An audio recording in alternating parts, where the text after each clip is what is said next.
नमस्कार मित्रांनो, स्वागत आहे आपलं नवीन एका व्हिडिओमध्ये. शेतकरी मित्रांनो, सर्व शेतकरी बांधवांसाठी आनंदाची बातमी.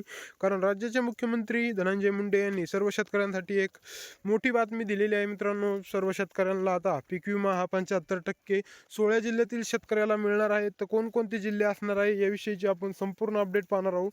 पण त्याआधी तुम्ही चॅनलवर नवीन असाल तर चॅनलला सबस्क्राईब नक्की करा, कारण यापुढे मी तुम्हाला अशीच व्हिडिओ या यूट्यूब चॅनलच्या माध्यमातून देणार आहे. तर मित्रांनो, 75% पीक विमा वाटप सुरू या 16 जिल्ह्यातील शेतकऱ्याला लाभ मिळणार आहे. तर मित्रांनो, बीड जिल्ह्यात शेतकरी बांधवांसाठी मोठ्या संकटात सापडली होती यंदा मित्रांनो.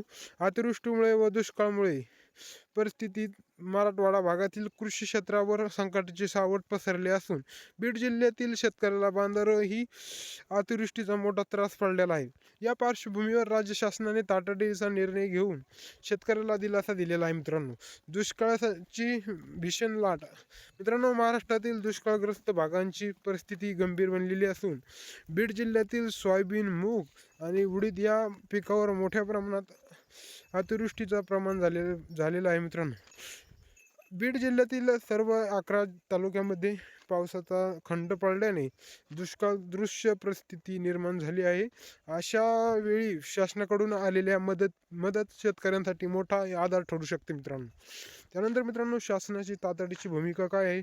मराठवाड्यातील बाधित भागाच्या समस्येकडे लक्ष वेधून घेणारी घेणारी म्हणजे कृषी मंत्री धनंजय मुंडे यांनी छत्रपती संभाजीनगर येथे आढावा बैठक घेतली होती. या बैठकीमध्ये बीड जिल्ह्यासह मराठवाड्यातील इतर जिल्ह्यालाही महत्त्वाचे निदर्शन देण्यात आलेले आहे. त्यानुसार बीड जिल्ह्याची प्रशासनाने तातडीचा अग्रिम सरसकट पीक विमा प्रक्रिया सुरू केलेली आहे. पीक विम्याचे लाभ घेणाऱ्या शेतकऱ्याला कोणकोणत्या शेतकऱ्याला याचा लाभ मिळणार आहे? तर मित्रांनो, बीड जिल्ह्यातील एकूण 87 मंडळापैकी 25% आगामी सरसकट पीक विमा वाटप सुरुवात ही झालेली आहे. जिल्हा अधिकारी दीपा मुधोळ व मुंडे यांनी याबाबतीत अधिसूचना काढली असून महसूल, कृषी विभाग आणि पीक विमा कंपन्यांचे एकत्रितपणे सर्वेक्षण करून अहवाल सादर करण्याचं निर्देशन त्यांनी दिलेलं आहे. पीक विम्याची रक्कम थेट त्यांच्या बँक खात्यामध्ये जमा होणार आहे मित्रांनो.